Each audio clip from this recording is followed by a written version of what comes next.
ಮಹಾರಾಜ್ರೆ, ನಿಮ್ಮ ರಾಣಿ ಅವ್ರಿಗೋಸ್ಕರನೇ ವೇಟಿಂಗಾ? ಏಯ್, ಸುಮ್ಮನೆ ನಿಂತಿದ್ರು ಯಾರಿಗೋ ವೆಯ್ಟ್ ಮಾಡತ್ತಾರನ. ಒಳ್ಳೆ ನೀನೆಲ್ಲಪ್ಪ ಸುಮ್ಮನೆ ನಿಂತಿದ್ಯಾ? ಆವಾಗಿಂದ ನಿನ್ ಕಾಲ್ ನೋಡು, ವೈಬ್ರೇಷನ್ ಮೂಡಲ್ಲೇ ಇದೆಯಾ. ಒಳ್ಳೆ ಅಂಬಾರಿ ಮೇಲೆ ಕೂತಿರೋ ಮಗು ತರ ಆಡ್ತಿದ್ಯಲ್ಲೋ. ಬರ್ತಾಳೆ ಇರು ನಿಮ್ ಹುಡುಗಿ. ಅಮ್ಮ, ನಿಮ್ ಮುದ್ದಿನ ಮಗನ್ ನೋಡಿ RCB ಲಾಸ್ಟ್ ಓವರ್ ಮ್ಯಾಚ್ ನೋಡೋ ತರ ಅವಾಗ್ಲಿಂದ ಬಾಗ್ಲ ಕಡೆನೆ ನೋಡ್ತಾ ಇದ್ದಾನೆ. ರಚನಾ, ಇವನನ್ನ ಆಡ್ಕೊಳ್ಳೋದೇ ಆಯ್ತು ನಿನ್ಗೆ. ಬಂದು ಹಬ್ಬಕ್ಕೇನಾದ್ರೂ ಹೆಲ್ಪ್ ಮಾಡ್ತೀಯಾ? ಅಮ್ಮ, ಅದಕ್ಕೆ ಅದಕ್ಕೆ ಇದಾರಲ್ಲ. ಪಾಪ ಇವಳೊಬ್ಳೆ ಎಷ್ಟು ಅಂತ ಮಾಡ್ತಾಳೆ. ಅರೆ, ಒಬ್ರೇ ಯಾಕೆ, ಇನ್ನೊಂದ್ ಹೊತ್ತಿಗೆ ಬರ್ತಿದಾರಲ್ಲ.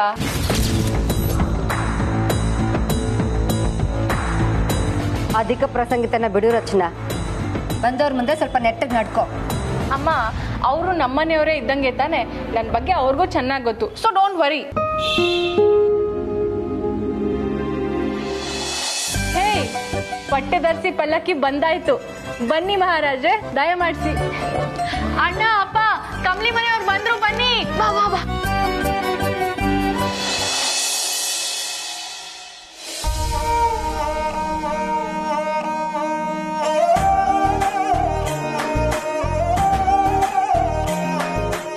ನಿಮ್ಗೋಸ್ಕರನೇ ಕಾಯ್ತಾ ಇದ್ವಿ.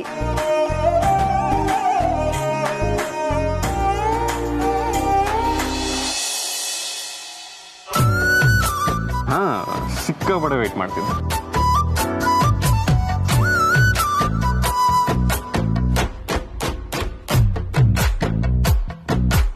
ನಮ್ಮ ಮನೇಲಿ ಯಾರೋ ಒಬ್ರು ಕಮಲಿಗೋಸ್ಕರ ತುಂಬಾನೇ ಕಾಯ್ತಾ ಇದ್ರು.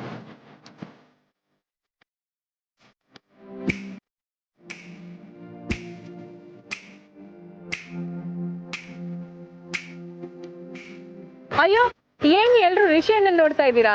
ಕಮಲಿಗೋಸ್ಕರ ಕಾಯ್ತಾ ಇದ್ದಿದ್ದು ನಮ್ಮಮ್ಮ ಅಲ್ವಾ ಅಮ್ಮ?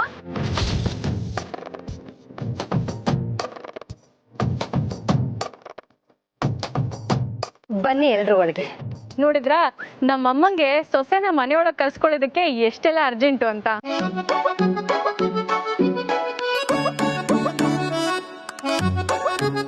ರಚನಾ, ಮಾತಾಡ್ತಾ ಟೈಮ್ ವೇಸ್ಟ್ ಮಾಡ್ತಾ ಇದೀವಿ. ಲೆಟ್ಸ್ ಗೋ ಇನ್. ಎಲ್ರು ಒಟ್ಟಿಗೆ ಖುಷಿಯಾಗಿರಕ್ ತಾನೆ ಬಂದಿರೋದು. ಇದ್ರಲ್ಲಿ ಟೈಮ್ ವೇಸ್ಟ್ ಏನು ಅಲ್ವಾ ಅಜ್ಜಿ? ಹೌದು ರಚನಾ, ಎಲ್ಲ ಅತ್ತೆಂದ್ರಿಗಿರೋ ಆಸೆನೆ ತಾರಾ ಅವ್ರಿಗೂ ಇರೋದು. ಬನ್ನಿ ಎಲ್ಲ ಒಳಗೆ ಹೋಗೋಣ. ನಾ ಬರಲ್ಲ.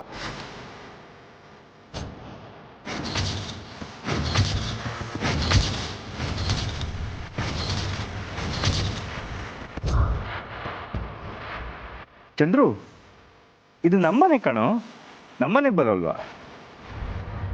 ಬರಲ್ಲ ಸರ್, ನಾನ್ ಕರ್ಕೊಂಡ್ ಬರ್ತೀನಿ. ಅಪ್ಪಯ್ಯ ಬನ್ನಿ, ನಾನ್ ಜೊತೆಗಿದ್ದೀನಲ್ವಾ, ಬನ್ನಿ ಅಪ್ಪಯ್ಯ.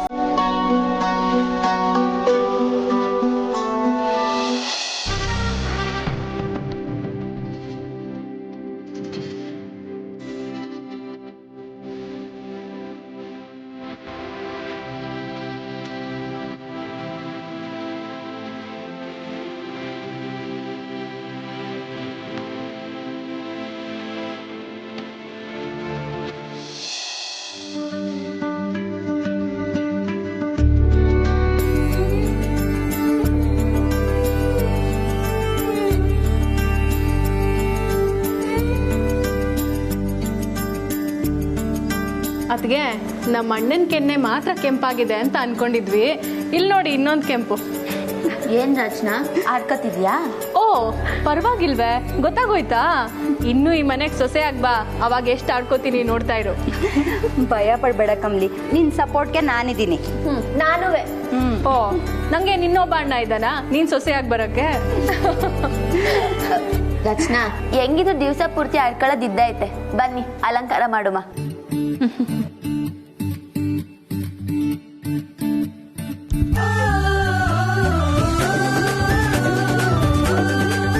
ಇದೇನಿದ್ದು, ಎಲ್ರೂ ನಾನು ಹಿಂಗ್ ನೋಡ್ತಿದ್ದೀರಾ? ತೋಳಿದ್ರೆ ಬೈಬಾರ್ದು. ಅಂತದೇನ್ ಹೇಳ್ತೀವಿ? ಅದನ್ನ ನಾನು ಹೇಳ್ತೀನಿ. ಎಷ್ಟು ದಿನ ಆದ್ಮೇಲೆ ಖುಷಿಯಾಗಿದ್ಯಾ ಕಮ್ಲಿ? ನಮ್ ದೃಷ್ಟಿನೇ ತಾಗುತ್ತೇನೋ. ಕಮಲಿ ಅವರು ಖುಷಿಯಾಗಿರೋದಕ್ಕೆ ಕಾರಣ ಏನು ಹೇಳು? ಏನು? ಅವ್ರ ಹಿಂದೆ ಯಾರಿದ್ದಾರೆ ಹೇಳು? ಹಾಸಿನಿ ಅತ್ತಿಗೆ. ಕಮ್ಲಿ ಖುಷಿಯಾಗಿರೋ ಕ್ರೆಡಿಟ್ನ ನೀ ತಗೊಂಡ್ಬಿಟ್ಯಾ? ಹೌದು, ನಾನೇ ಈ ಖುಷಿಗೆ ಯಜಮಾನ. ಅಲ್ಲೋ, ಅದನ್ನ ಕಮ್ಲಿ ಹೇಳ್ಬೇಕು. ಅರೆ ಹೌದು, ಅವರು ಅದನ್ನೇ ಹೇಳ್ತಾರೆ ಅಲ್ವಾ ಕಮಲಿ ಅವರೇ? ನಮ್ಮ ಎಷ್ಟು ಹೇಳಿದ್ಮ್ಯಾಕೆ ಅದು ತಪ್ಪಾಗಕ್ಕಾಯ್ತಾಯ್ತಾ? ಅವ್ರನ್ನ ನಿಂದೆ ಇರೋದಕ್ಕೇನೆಯ ನಾನು ಖುಷಿಯಾಗಿ ಸಂತೋಷವಾಗಿರೋದು. ಅವರಿಂದನೇ ನನ್ಗೆ ಇಷ್ಟೊಂದು ಶಕ್ತಿ ಬಂದಿರೋದು. ಆ ದುಷ್ಟ ಶಕ್ತಿಗಳನ್ನ ಹೆದರಿಸ್ ನಿಲ್ಲೋದಕ್ಕೆ. ಬಂತು ನೋಡು ದುಷ್ಟಶಕ್ತಿ. ಏನೋ ಮಾತಾಡ್ತಿರೋ ಹಾಗಿದೆ. ಏನ್ ಕಮ್ಲಿ, ಏನ್ ಹೇಳ್ದೆ? ದಸರಾ ಮಹತ್ವದ ಬಗ್ಗೆ ಹೇಳ್ತಿದ್ದ ನಿಕಾ, ನಿಂಗೂ ಹೇಳ್ತೀನಿ ಬಾ. ಇಡೀ ದಸರಾ ಪ್ರಾಮುಖ್ಯತೆ ಅಂದ್ರೆ ಅದ್ರ ಮೂಲ ಉದ್ದೇಶನೇ ಒಳ್ಳೆತನ ಮತ್ತೆ ಕೆಟ್ಟತನದ ಮಧ್ಯೆ ನಡೆಯೋ ಯುದ್ಧ. ಏನೇ ಆಗ್ಲಿ ಯಾವತ್ತಿದ್ರೂ ಒಳ್ಳೇದಕ್ಕೆ ಜಯ ಅನ್ನೋದೇ ವಿಜಯದಶಮಿ ಹಬ್ಬದ ಆಚರಣೆಯಿಂದ ಇರೋ ಉದ್ದೇಶ. ಮಹಿಷಾಸುರನ್ ಕತೆ ಕೇಳಿದ್ದೀರಾ? ಮಹಾನ್ ಅಸುರ. ಹಸುರ ಅಂದ್ರೆ ರಾಕ್ಷಸ. ನಮ್ಮ ಅನಿಕಂತರ.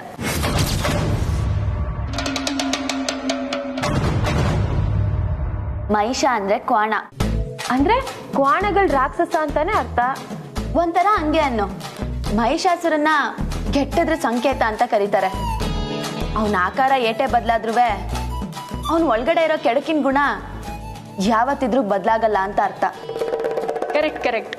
ಮೈ ಮೇಲೆ ಎಷ್ಟೇ ಚೆನ್ನಾಗಿರೋ ಬಟ್ಟೆ ಹಾಕೊಂಡ್ರು, ಒಳ್ಳೊಳ್ಳೆ ಪರ್ಫ್ಯೂಮ್ಸ್ ಹಾಕೊಂಡ್ರು ಮನ್ಸು ಚೆನ್ನಾಗಿದ್ಯಾ ಇಲ್ವಾ ಅನ್ನೋದೇ ಮ್ಯಾಟ್ರ್ ಆಗೋದು. ಆದ್ರೆ ಅವನೇನ್ ಕಮ್ಮಿ ಇಲ್ಲ ಕಣವಿ. ಸಾವನ್ನೇ ಗೆದ್ದೆ ಅನ್ನೋ ಧಿಮಾಕಿರೋನು. ದೇವತೆಗಳನ್ನೆಲ್ಲ ಒಪ್ಸಿ ನರಮನ್ಸಿಂದ ತನಗ್ ಸಾವು ಬರಬಾರ್ದು ಅಂತ ಹೆಂಗೋ ವರ ತಕೊಂಬಿಟ್ಟ. ಇನ್ನು ಸಾವನ್ನೇ ಗೆದ್ದವನು ಅಂದ್ರೆ ಸುಮ್ಕಿರ್ತಾನ? ಮೊದ್ಲೇ ಕೇಳಿ ದೇವತೆಗಳಿಗೆಲ್ಲ ಸಾನೆ ಸಮಸ್ಯೆ ಕೊಡೋದಕ್ಕೆ ಶುರು ಮಾಡ್ಬಿಟ್ಟ. ಯಾವ ಮಟ್ಟಕ್ಕೆ ಅಂದ್ರೆ ಇಂದ್ರಂಗೂ ಅವನ್ನ ಸಂಭಾಳ್ಸಕ್ ಆಗಿಲ್ಲ ಅಂದ್ರೆ ನೀವೇ ಅರ್ಥ ಮಾಡ್ಕೊಳ್ಳಿ. ಎಲ್ಲಾ ದೇವತೆಗಳು ಇವನ್ ಕೊಡೋ ಕಷ್ಟದಿಂದ ಸ್ಯಾವನೆ ನಂಬ್ಕೊಂಡ್ಬಿಟ್ರು. ಆಗ ನಮ್ ಹೀರೋ ಎಂಟ್ರಿ ಅಲ್ವಾ? ಹೀರೋ ಅಲ್ಲ, ಹೀರೋಯಿನ್ನು. ದೇವತೆಗಳೆಲ್ಲ ಸೇರ್ಕೊಂಡು ಪರಾಶಕ್ತಿಗೆ ಆ ರಾಕ್ಷಸನ ಬಗ್ಗೆ ಹೇಳಿದ್ರು. ಆಮೇಲೆ ನಾನು ಮುಂದುವರಿಸ್ತೀನಿ.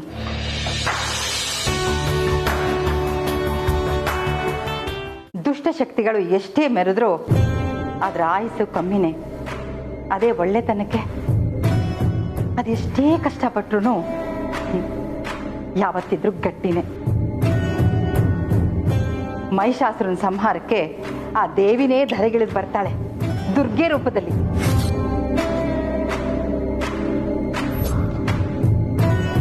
ಹೆಣ್ಣು ಮುನಿದ್ರೆ ಗೊತ್ತಲ್ಲ, ಅದು ಧರ್ಮ ಸಂಸ್ಥಾಪನೆಯ ವಿಷಯದಲ್ಲಿ ಹೆಣ್ಣು ಮಹಿಷಾಸುರ ಮರ್ದಿನಿಯಾಗೂ ಇರ್ತಾಳೆ, ಮನೆ ಮಗಳಾಗೂ ಇರ್ತಾಳೆ. ಅಂತೂ ಮಹಿಷಾಸುರನ ಸಂಹಾರ ಆಯಿತು. ಆ ತಾಯಿ ನಮ್ಮನ್ನೆಲ್ಲ ಕಾಪಾಡೋದಕ್ಕೆ ಧರೆಗಿಳಿದು ಬಂದಾಯ್ತು. ಅವಳೇ ನಮ್ಮ ಚಾಮುಂಡಿ ತಾಯಿ.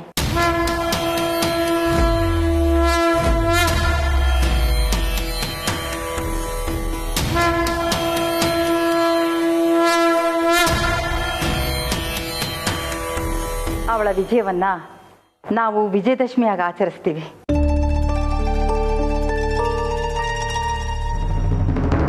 ಬೇಬಿ, ಯಾಕೋ ಮುದುಕಿ ನಮಗೆ ಟಾಂಗ್ ಕೊಡ್ತಿದ್ದಾಳೆ ಅನ್ಸುತ್ತೆ. ಅಮ್ಮಮ್ಮ, ಹೊಟ್ಟೆ ಹೊಲಿಸ್ಬೇಡಿ. ಅವ್ರು ಮಾತಾಡೋದ್ರಲ್ಲೇ ಗೊತ್ತಾಗ್ತಿಲ್ವಾ ನಮಗೆ ಹೇಳ್ತಿದ್ದಾರೆ ಅಂತ? ಏನೋ ಆ ಕೆಸರಿನ ಕಂಬ್ಲಿನೇ ದೇವರ ಅವತಾರ ಅನ್ನೋ ಹಾಗೆ ಮಾತಾಡ್ತಿದ್ದಾರೆ. ಅಜ್ಜಿ, ಆದ್ರೂ ಎಷ್ಟೊಂದು ತಿಳ್ಕೊಂಡಿದ್ದೀರಾ? ನಿಮ್ ಮುಂದೆ ನಮ್ ಜನರಲ್ ನಾಲೆಜ್ ಎಲ್ಲ ನೆಲ ಕಚ್ಬೇಕಷ್ಟೇ. ಅದು ದಿಟ್ಟನೆಗೆ ಸರ್. ಅಜ್ಜಿ ಸ್ಯಾನೆ ಕತೆಗಳನ್ನ ತಿಳ್ಕೊಂಡವ್ರೆ. ಅಜ್ಜಿ ಪ್ಲೀಸ್ ನಮಗೂ ಆ ಕತೆಗಳನ್ನೆಲ್ಲ ಹೇಳಿ. ಸರಿ, ಹೇಳ್ತೀನಿ. ಎಲ್ಲಾರನ್ನೂ ಕರಿ.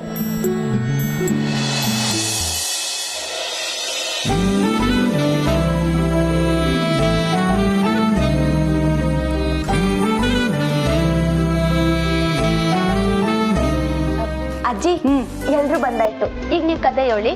ಸರಿ, ಮೊದಲು ಹಬ್ಬದ ವಿಚಾರಾಗಿ ಹೇಳ್ತೀನಿ.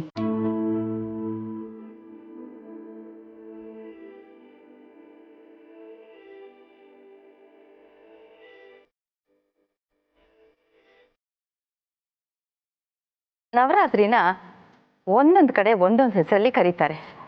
ಉತ್ತರ ಭಾರತದಲ್ಲಿ ದುರ್ಗಾ ಪೂಜೆ ಅಂತ ಹೇಳ್ತಾರೆ. ನಮಗೆ ಇದು ದಸರಾ.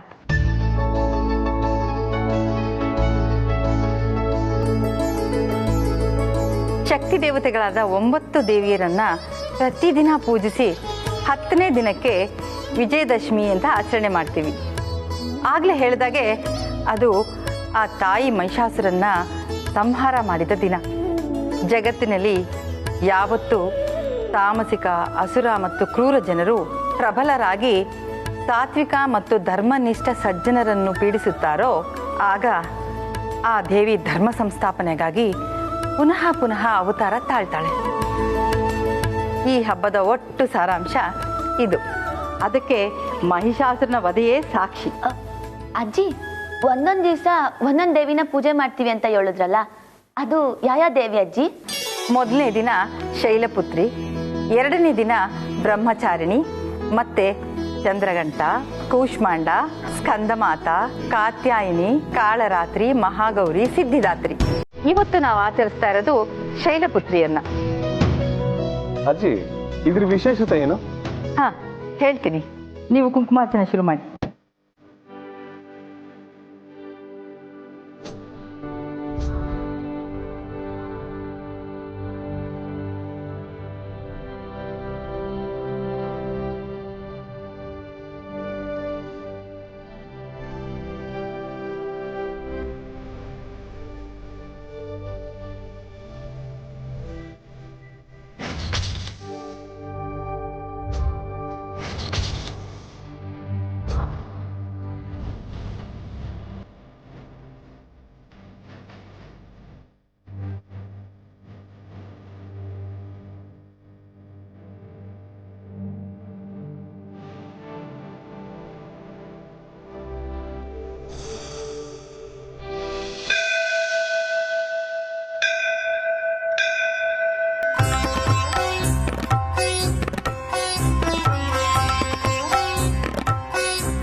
ನೋಡ್ದೇನ ಚಂಪಿ, ಅಮ್ಮನವ್ರು ಹೆಂಗ್ ಪಳಪಳ ಅಂತ ಹೊಳಿತಿದ್ದಾರೆ. ಹಬ್ಬ ಅಲ್ವೇನಕ್ಕ, ಅದಕ್ಕೆ. ಲೇ ದಡ್ಡ, ಅಮ್ಮನವ್ರು ಯಾವತ್ತಿದ್ರು ಹೊಳಿತಿರ್ತಾರ ಕಣ. ಅಕ್ಕ ನೀನು ಹಂಗೆ ಐಸಿಟ್ಟಿದ್ ಸಾಕು, ಕೈ ಮುಗಿ. ಅಕ್ಕ ಇವತ್ತು ಅಮ್ಮನವ್ರು ಎಲ್ಲರೂ ಮನೇಲೂ ಎಲ್ಲಾ ಜ್ಯುವೆಲರಿ ಅಂಗಡಿನೂ ಮೈ ಮೇಲೆ ಹಾಕೊಂಡು ಪಳಪಳ ಅಂತ ಹೊಳಿತಿರ್ತಾರೆ. ಅಷ್ಟೊತ್ತಿಂದ ಆ ಯೋಚನೆ ಎಲ್ಲ ನನ್ನ ಮನ್ಸಿಗೆ ಬರಬಾರ್ದು ಅಂತ ಕಂಟ್ರೋಲ್ ಮಾಡ್ಕೊಂಡಿದ್ದೀನಿ. ನೀನ್ ಮತ್ತೆ ಅದೇ ದಾರಿಗೆ ಎಳಿತಿದ್ಯಾ? ಮುಚ್ಕೊಂಡು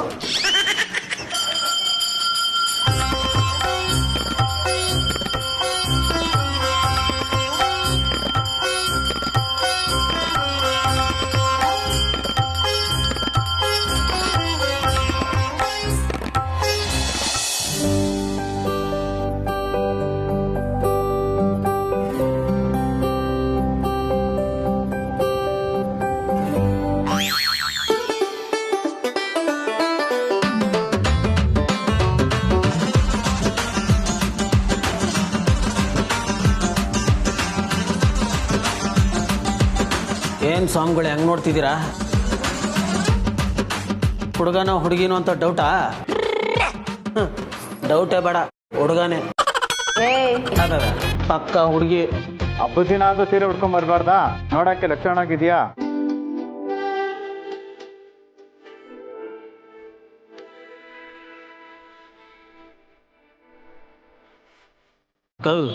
ಇದಕ್ಕೆಲ್ಲ ಫೀಲ್ ಆಗ್ತಿದ್ಯಲ್ಲ, ಅಡ್ವೈಸ್ ಮಾಡೋರ್ಗೇನು ಕಡಿಮೆನಾ? ಬಟ್ ಹಾಕು. ಚಂಪಿ, ನಾನು ಸೀರೆ ಹೆಂಗಿರ್ಬೋದಾ? ಓ, ಏನೋ ಮಾಡ್ಕೋಬೇಡ, ಖರಾಬಾಗಿರ್ತೀಯ. ಸೀರೆಗೆ ಅವಮಾನ ಅಂದ್ರೆ ತಮಾಷೆಗಂದೆ. ಬಾ ಪ್ರಸಾದ.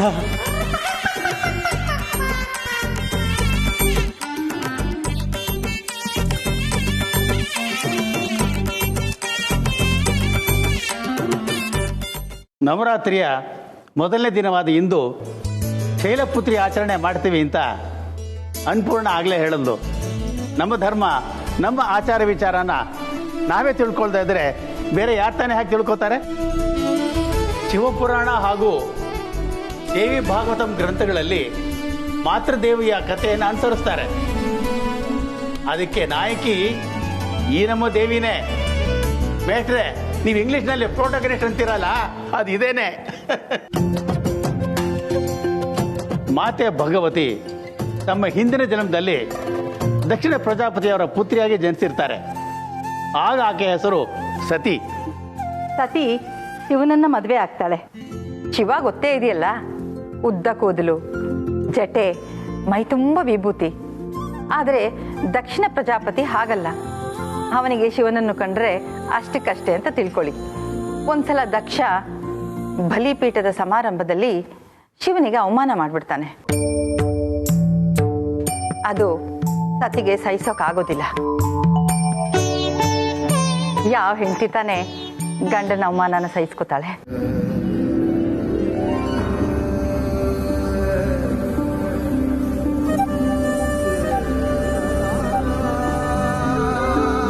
ಅಪ್ಪಯ್ಯನ ಎದ್ರಾಕೊಂಡ್ಲ ಅಜ್ಜಿ?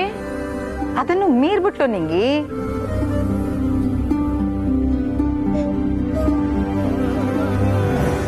ಎಲ್ರ ಮುಂದೆ ಸಮಾರಂಭದಲ್ಲಿ ಅಗ್ನಿ ಪ್ರವೇಶ ಮಾಡಿ ಪ್ರಾಣನ ತ್ಯಾಗ ಮಾಡೇ ಬಿಟ್ಲು.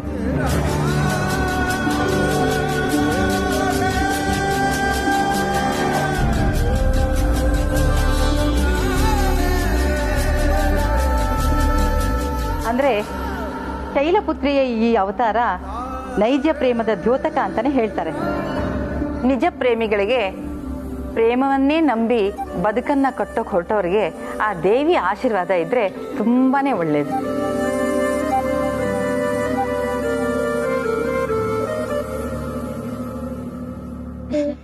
ಒಂಥರ ನಮ್ಮ ಅಣ್ಣಂದು ಮತ್ತೆ ಕಮಲಿ ಲವ್ ಸ್ಟೋರಿ ಅದೇ ತರ ಅಲ್ವಾ ಅಜ್ಜಿ?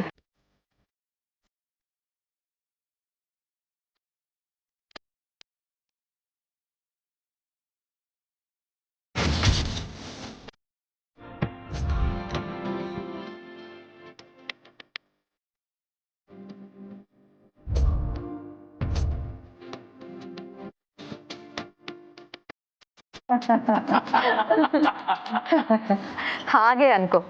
ಆದ್ರೆ ನಮ್ ಕಮಲಿ ಮತ್ತೆ Rishi love story happy ending. ಯಾವುದೇ ಕಷ್ಟಗಳಿರೋದು ಬೇಡವೇ ಬೇಡ.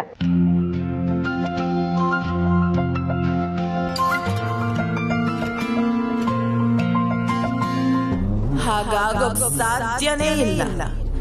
ನಾನೇ ಅವರಿಬ್ರು ಮಧ್ಯೆ ಇರೋ ಸಮಸ್ಯೆ. ನೆಮ್ಮದಿಯಾಗಿರಕ್ಕೆ ನಾನ್ ಬಿಡಲ್ಲ.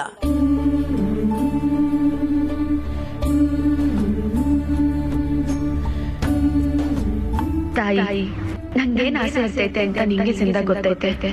ನನ್ ಕುಟುಂಬಕ್ಕೆ ಯಾವುದೇ ತೊಂದರೆ ಬರಬಾರ್ದು. ಎಲ್ರೂ ಸಿಂದಾಗಿರ್ಬೇಕು. ಮತ್ತೆ ಈಗಾಗಲೇ ರಿಷಿ ಸರ್ನ ನಾನು ಸ್ಯಾನೆ ಕಾಯ್ಸೀನಿ. ಆದಷ್ಟು ಬೇಗನೆ ನಮ್ಮಿಬ್ರು ಮದ್ವೆ ಆಗ್ಬೇಕು.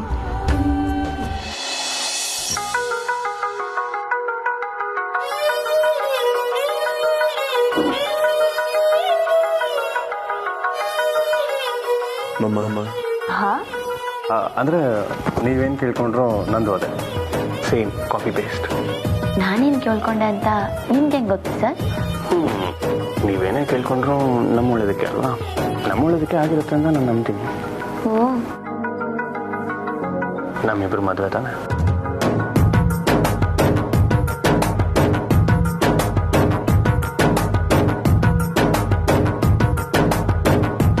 ರಿಷಿ, ಕಮಲಿ, ನೀವಿಬ್ರು ಪೂಜೆ ಶುರು ಮಾಡಿ.